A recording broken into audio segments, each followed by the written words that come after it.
కానీ నిజంగా స్వార్థం అంత నీచమైనదా? లేదు.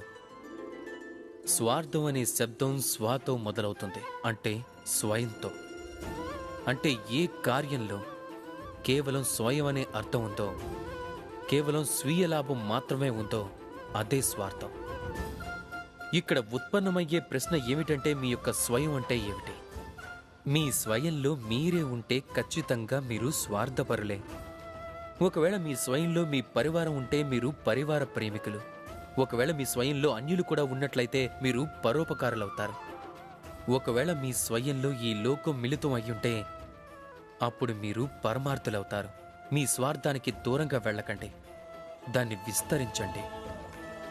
మీ అస్తిత్వాన్ని విస్తరించినట్లయితే అప్పుడు మీ స్వార్థం స్వయంగా పరమార్థంగా మారుతుంది. రాధాకృష్ణ.